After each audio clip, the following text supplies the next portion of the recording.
Now tuned into the greatest. The Run with Manny Wilson podcast. The Run with Manny Wilson podcast. The best sports podcast there is. Yes, sir. What's up, everybody? Welcome back to The Run with me, Manny Wilson, all the way from Detroit to Chicago to your speakers and headphones. I appreciate you tuning in to the first interactive sports podcast, a community that makes sure your voice is heard. So if you hear something you agree with, you disagree with, you like, you dislike, go ahead, shoot me a call, 219-413-9405. And of course, we'll play your take back on our next episode. Now, look, we got a couple of different things to cover, man. Some fun topics here, but personally, I think we just witnessed one of the best moves of the offseason in the NFL, bro. This was a major move here. Drop the bomb. A major move. So to fill you guys in, while sending a second-round draft pick to the Buffalo Bills, the Houston Texans received a four-time All-Pro wide receiver, Stefon Diggs, going to the Houston Texans. But it doesn't stop there. In addition, the Texans also received a 5th and a 6th round draft pick. So they didn't just land an All-Pro. They also got draft picks, and all they gave up was a 2nd round pick. So this is crazy. We got to digest, bro, because initially when I seen this, I'm like, bro, how the hell did the Buffalo Bills get robbed like this? How do you allow yourself to get finessed in this such way, bro? Like, you're giving up somebody a 4-time All-Pro, Stefon Diggs, and the only thing you're getting in return is a 2nd round pick? Not even multiple 2nd round picks? You don't get any other top tier athlete, top tier receiver, top tier running back, defensive piece, nothing. You get no other pieces in return. And even if you don't get multiple 2nd round picks, bro, hell, give me a 5th round pick, 6th round pick, 3rd round pick. Stack them picks up if you're going to start doing anything like this, bro. And that's what throws me off with the Buffalo Bills, because I'm like, looking at this, bro, it looks like the Bills just got finessed, bro.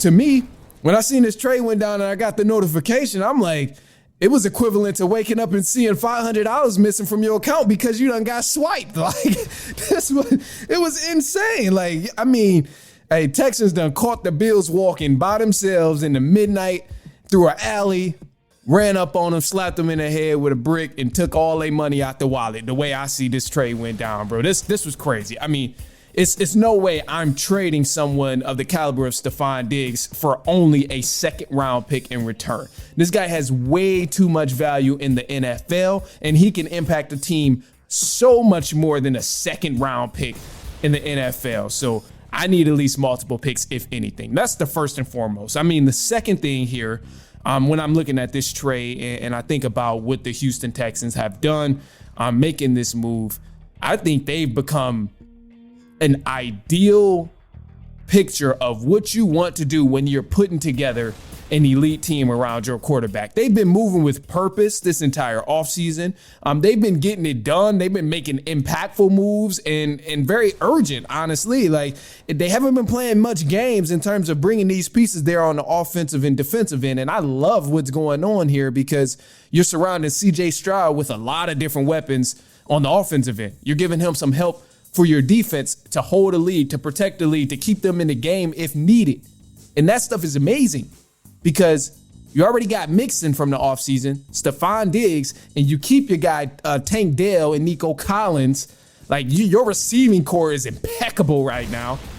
We know your quarterback is solid. He can throw the ball. He's very accurate. He makes smart decisions with the ball as well. I think he only threw like 1 interception in like 8 games. Don't quote me on that fact right there, but he didn't throw many interceptions at all during the height of the Texans in the back end of the season. So that's already a huge plus there. Then you look at the defensive end on the Texans. You got Jeff Okudah at the corner, Daniel Hunter coming on the line, Danico Autry coming on the line as well. Like, you got bro, they got some pieces around there, and they've been making a lot of moves. And, I'm proud of the Texans. And to me, they look like this is what you want to do when you're trying to flip your team all the way around and make them a legitimate contender. I mean, you add so much more value around CJ Stroud, and this is the epitome of how you build a team. So I want to give the Houston Texans an applaud for doing what they were supposed to do this offseason and really making some great moves after closing out last year,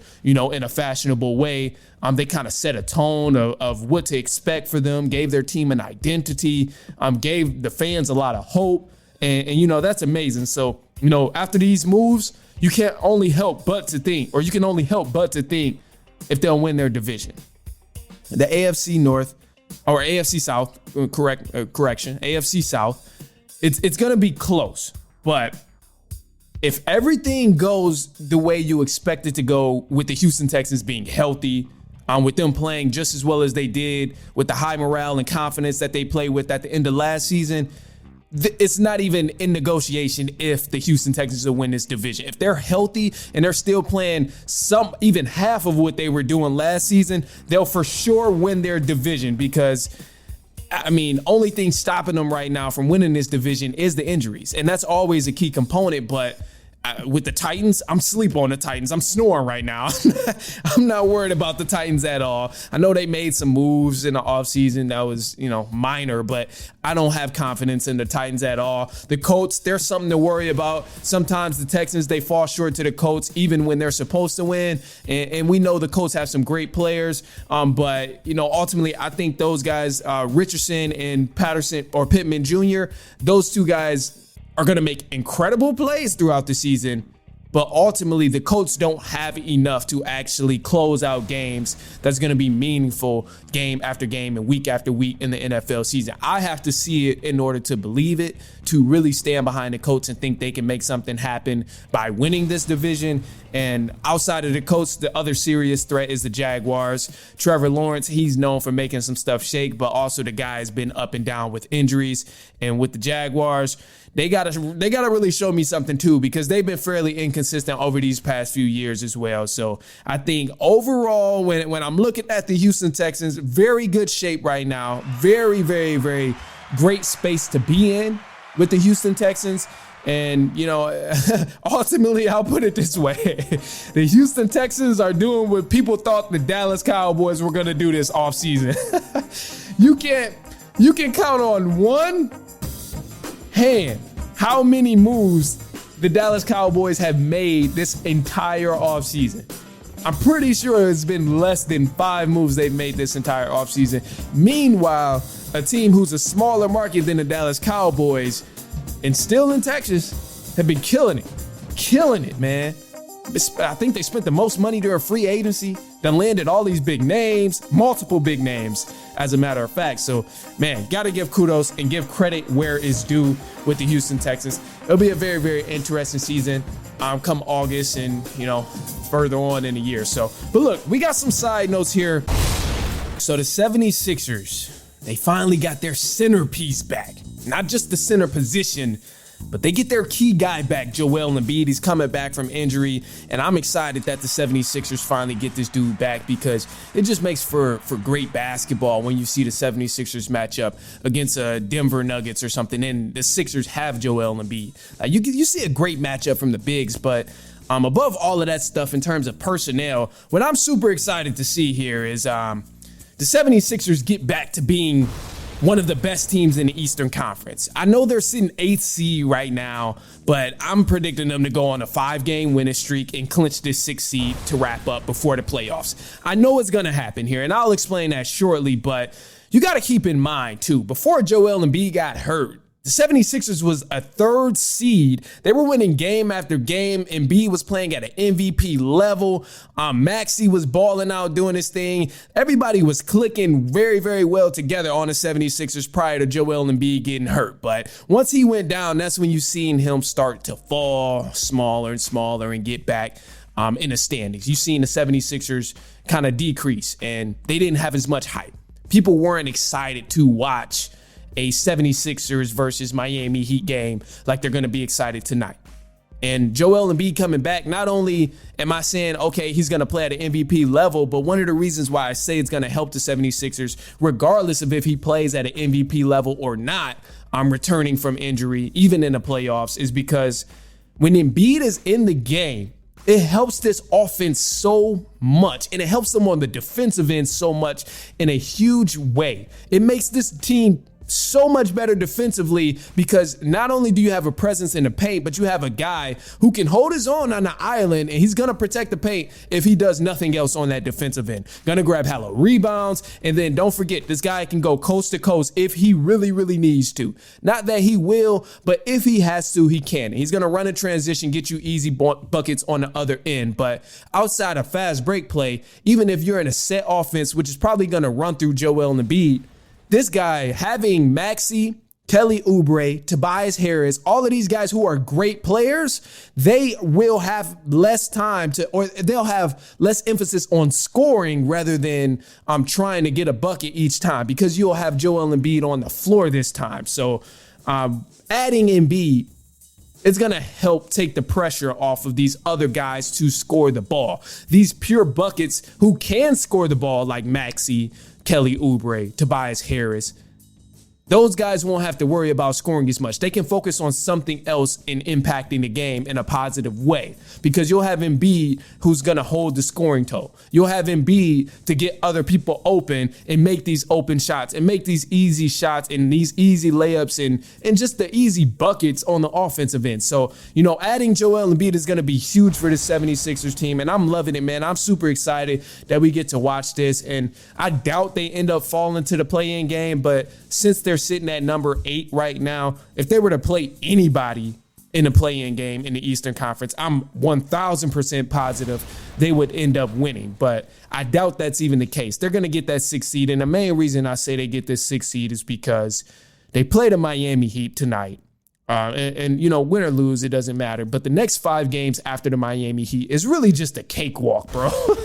They got the Memphis Grizzlies, the San Antonio Spurs, the Detroit Pistons, Orlando Magic, and the New York Knicks. The toughest game here is going to be the New York Knicks that they play. Grizzlies are beat down and injured. I think last time I looked, they had 11 people with injuries resting in the game, or they had 11 different lineup changes. It was something crazy. It was a statistic on them being injured. So I'm not worried about the Memphis Grizzlies. We know they haven't been a factor all season since Ja Morant been gone.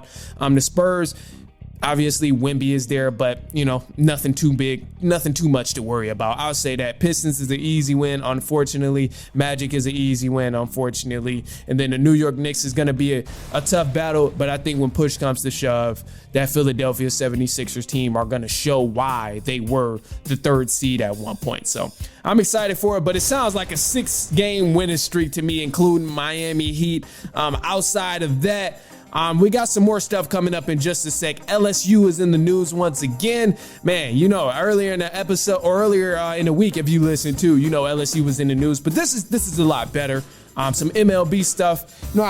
You can't see it right now, but I'm repping that undefeated team in the MLB. I always say from Detroit to Chicago, but only one of those teams in the MLB is undefeated right now, and they about to beat the Mets as we speak right now. So I'm excited. We got some more stuff coming up in the news in just a second, some more topics. So stay tuned. We'll be right back. We're going to play some ads. It's halftime. We'll be right back.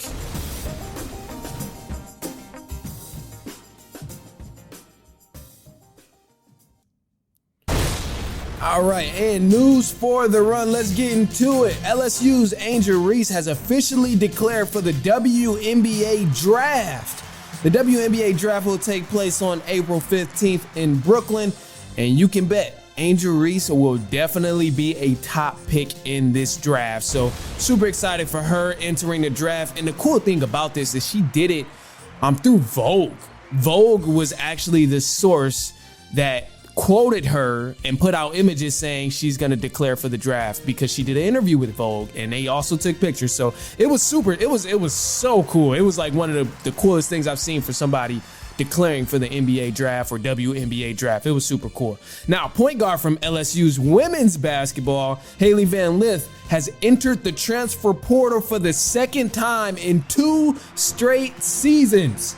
Last year, she transferred to LSU from Louisville, and now she's looking for another school to finish out her senior year in college. So I don't know where else she can go, but hopefully she finds a home. But I didn't think LSU was a good fit for her either. We kind of seen her move away from the game we were used to seeing her play, which is kind of a scoring combo guard, but we didn't see much of that from her in LSU. And obviously she's a team player, so she adjusted well, but I don't know. It'd be interesting to see. Now, an unbelievable stat I have here. In just 67 games, the San Antonio Spurs' Victor Wembanyama has more blocks than 86% of all players in the NBA history. This is insane. And I say this is insane because Wemby hasn't even played his first full season of the NBA yet. Hasn't even played a full 82 games. This has only been 67 games. And yet this man is still under the age of 21. 86% of the league has less blocks than Victor Wembanyama. This is absolute crazy.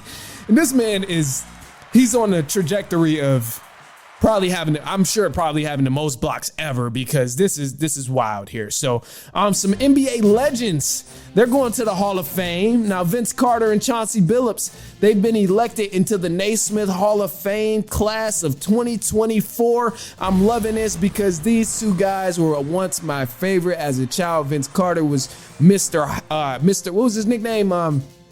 Mr. Human Highlight, or no, Half Man, Half Amazing. That was his nickname. Half Man, Half Amazing. Chauncey Billups won my city a championship. Of course, man, one of my favorite ever because of that. But definitely well deserved that these guys are going to the Hall of Fame. It's 1,000% deserved here. Now, the New York Knicks, Julius Randle, he will go through surgery, a season-ending surgery on his right shoulder after 2 months of rehab. Now, the Knicks are going to lose out on the forward for the rest of the season and the playoffs. And in the MLB, the Detroit Tigers, they're playing a doubleheader today against the New York Mets. The Tigers, they won the first game 1-0, and they're currently playing their second game that I think it looks like they're about to win. Last time I checked, they were winning, but they're playing this second game, and if they win this second game here, they will move to 7-0, which I'm planning on happening. So as far as the Tigers right now, hey, I got to celebrate these early wins because I don't know how long this will continue. They don't really have the star power over there, but they're a solid team. I just don't know how long this is going to continue. So I want to really, really celebrate it. But another hometown team who's been playing fairly well, the Chicago Cubs. They've had a great series against the Rockies. They swept the Rockies in the best of 3, and now they're going to prepare to take on the Los Angeles Dodgers on Friday. And the Cubs, if they beat the Dodgers in this series, I think that would be truly phenomenal because they've been looking very promising. And what we've seen so far is dominance in the pitching area. We've seen Emanage. He had a great game against the Rockies. And we also seen Ben Brown. He went off against the Rockies as well. He had a monster night. I think he threw for 6 strikeouts, 2 runs. He did his thing as well. And then Cody Bellinger has been playing good, getting some nice hits also. So, this is cool, and I'm glad we've been beating these teams, and these are definitely early wins that you need because if you're going to be a playoff team, you have to capitalize on the easy wins that's granted to you. You got to be able to beat these bad teams no matter when you're playing them in the season. So if you're not going to be super spectacular, you got to at least capitalize on the easy win. But something I am curious about, and I'm hoping to see is, if the Cubs are able to win these big games, because coming up in the schedule, they have some tough games happening. Like I mentioned, they're going to be playing the Dodgers in this upcoming series. And the Dodgers, we know they've been balling out. I was looking at the statistics, bro. The Dodgers, I think in RBIs, they got 3 players leading the league in RBIs right now.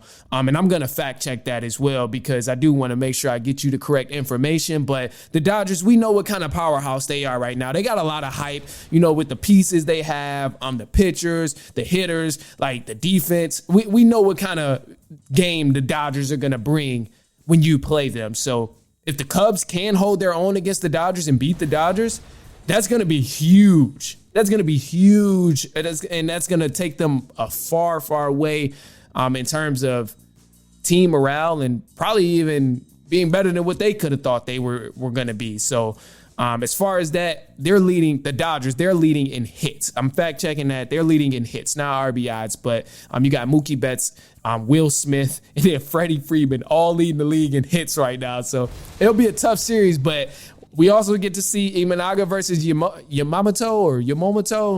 Man, these names be killing me sometimes, but we also get to see a hell of a pitching duel between, the Cubs and the Dodgers in this series. So they got 3 games. I'm excited for it. I'm hoping the Cubs come out here and show they behind because the Dodgers is a powerhouse. And if you can get a win over the Dodgers, that's going to be huge. I'd love to see it. All right, now look, man, a couple other things here.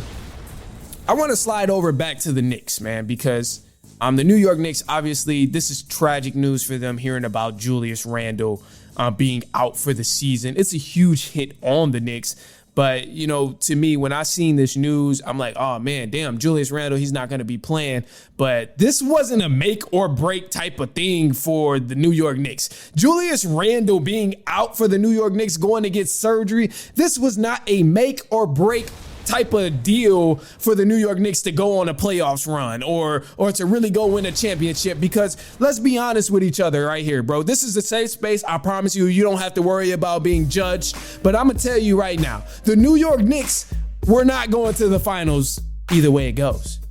The New York Knicks, we're not going to the conference finals either way it went. Whether Julius Randle was healthy or unhealthy, it does not matter. They're just not that good when you match them up against all the other teams. And they have some great players. They play great basketball. But ultimately, I'm going to trust about 3 or 4 other teams in the Eastern Conference to beat them if they play in a 7-game series. Like I mentioned, the Knicks are sitting at number 6 right now, which is probably going to fall down to number 8. Meaning they'll have to have a play-in game against the Pacers or the Miami Heat, which is going to be tough. And no matter what the Heat look like in a regular season, we always see what the Miami Heat do in the playoffs. They go to the finals. They win these ball games that people underestimate them in. They constantly perform in the postseason when people don't expect them to actually play good. So if I'm choosing between the Knicks and the Miami Heat, I'm going with the Miami Heat to win this thing. The Knicks and the 76ers, the 76ers to win this thing. The Knicks and the Boston Celtics, the Celtics to win. The Knicks and the Milwaukee Bucks, I'm going for the Bucks to win. This is just like when you stagger these teams next to each other, even though Randle is a key piece for the New York Knicks, he doesn't make that much of a damn impact because he's good. He can score in a nasty way sometimes, from the free throw line a lot of times. But ultimately, it's not going to open up a free-flowing offense because you know who it's going to take shots away from? It's going to take shots away from Jalen Brunson because we know Julius Randle shoots some dumbass shots. Let's be honest with each other. This is a safe space. It's going to take away some shots from Josh Hart, and Josh Hart has been playing out of this world. It's going to take away shots from DiVincenzo, and then what's my man's name too? OG.